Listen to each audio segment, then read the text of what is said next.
This channel does not promote any violent, harmful, or illegal activities. All content provided by this channel is meant for an educational purpose only. ফের CBI দপ্তরে সন্দীপ ঘোষ আর এই নিয়ে 8th day অষ্টম দিনে সিজিওতে আরজি করের প্রাক্তন অধ্যক্ষ ঘনতমশায় তুই বারুদের ফুলকি মুছে দেবে নিষেধের কালিমা রুখে দাঁড়াবা। একজন মা হয়ে বলছি, সফল জীবনের জন্য যেমন চাই মজবুত হয়ে ওঠা শিক্ষা, মজবুত চুলের জন্য তেমনই চাই Alopex long and strong hair oil.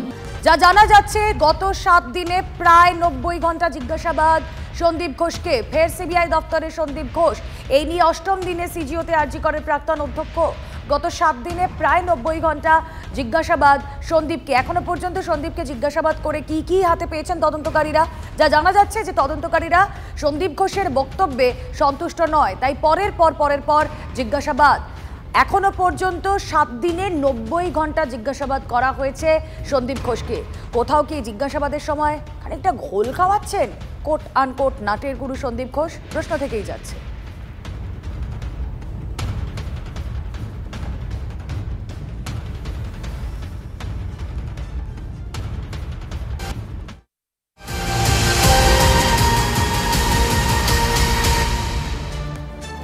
রাজ্যের সরকারি হাসপাতালগুলিতে এখনই কর্মবিরতি প্রত্যাহার নয়, সাফ জানালেন আন্দোলনকারী চিকিৎসক পড়ুয়ারা।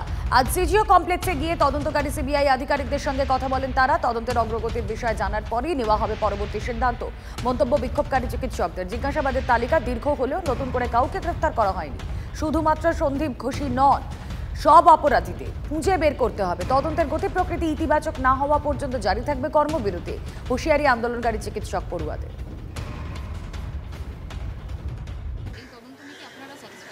একদমই স্যাটিসফাইড নয়। এভিডেন্স টেম্পার করা হয়েছে, সিবিআই ইনভেস্টিগেশনের মাধ্যমে উঠেছে। তাহলে যদি এভিডেন্স টেম্পার হয়ে থাকে, তাহলে এই এভিডেন্স টেম্পার কারা করলো, তাদেরকে অ্যারেস্ট করা হোক।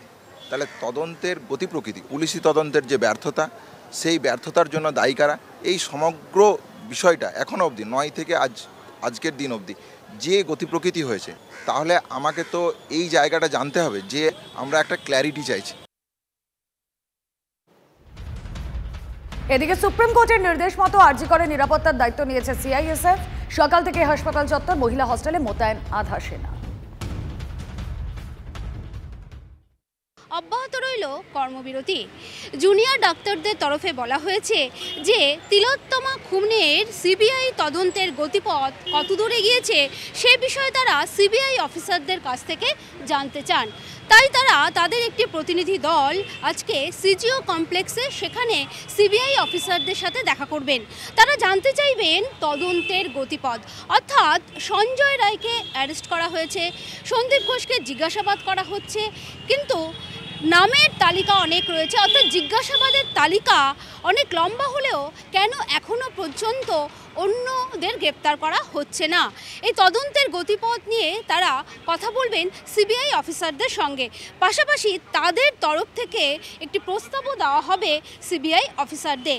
তারপরেই তারা সিদ্ধান্ত নেবেন যে এই কর্মবিরতি, অর্থাৎ জুনিয়র ডাক্তারদের যে কর্মবিরতি চলছে সেই কর্মবিরতি কবে তারা তুলবেন। সকাল থেকেই আমরা দেখছি যে এই সেই হাসপাতাল চত্বরটা পুরোপুরি মুড়ে ফেলা হয়েছে সিআইএসএফ জওয়ানরা, এবং যে হস্টেল রয়েছে মহিলা হস্টেল, সেখানে মহিলা জওয়ানরা রয়েছে।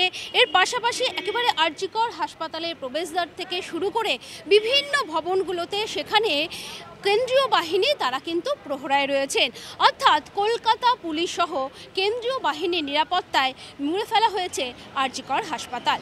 ক্যামেরায় মাখন পাত্রের সঙ্গে সোমা দাস, TV9 বাংলা, কলকাতা।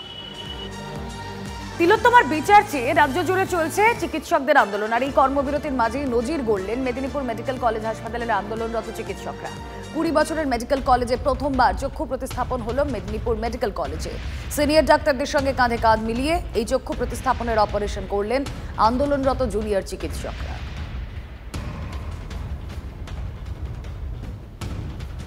ডাক্তারদের নিরাপত্তার দাবিতে যখন আন্দোলন তীব্রতর হচ্ছে, ঠিক সেই সময়ই মেদিনীপুর মেডিকেল কলেজ হাসপাতালের চক্ষু বিভাগের ডাক্তাররা সুখবর শোনালেন। মেদিনীপুর মেডিকেল কলেজ হাসপাতালে ENT বিভাগের চক্ষু বিশেষজ্ঞরা চক্ষু প্রতিস্থাপন করলেন আজ প্রথম। মেদিনীপুর মেডিকেল কলেজ হাসপাতালে গত 2 বছর ধরে এই চক্ষু প্রতিস্থাপনের ব্যবস্থা চালু হয়েছে। কিন্তু এই 2 বছর বা মেদিনীপুর মেডিকেল কলেজ হাসপাতালের ইতিহাসে এই প্রথম চক্ষু প্রতিস্থাপন হলো। আর যিনি চক্ষু প্রতিস্থাপন করেছেন তিনিও কিন্তু যুক্ত রয়েছেন ডাক্তারদের নিরাপত্তার দাবিতে যে আন্দোলন চলছে সেই আন্দোলন মঞ্চে। দুটি চোখই ছিল অত্যন্ত ভালো কন্ডিশনে, তার ফলে আমরা চোখ দুটো কালেকশন করে আমাদের আই ব্যাংকে রিজার্ভ করি, প্রসেস করি এবং আমাদের যে ওয়েটিং লিস্টে যে পেশেন্ট ছিল তাদের দুজনকে খবর দিয়ে আমরা নিয়ে আসি, নিয়ে এসে তাদের চোখকে আমরা সেই কর্নিয়া বা মণি প্রতিস্থাপিত করি। ধর্মঘটে আছে কিন্তু তবু আমাদের অনুরোধে ও এসে এই কাজটা ধর্মঘটে থেকেও এরা সব কাজ করছে, আমরা আন্দোলনও করছি, আমরা এই সিজ ওয়ার্ককে সাপোর্ট করছি, কিন্তু রুগীর সঙ্গে আমরা কোনোদিন আন্দোলন করতে পারি না, রুগীকে আমরা সবসময় পরিষেবাই দেব। হ্যাঁ, আন্দোলন মঞ্চ ছেড়ে এসে রোগীর চিকিৎসার স্বার্থে তিনি কাজ করেছেন, তাই বাহবা জানাচ্ছেন সিনিয়র চিকিৎসকরাও। ক্যামেরায় সুজয় নায়কের সাথে দেবব্রত সরকার, TV9 বাংলা, পশ্চিম মেদিনীপুর।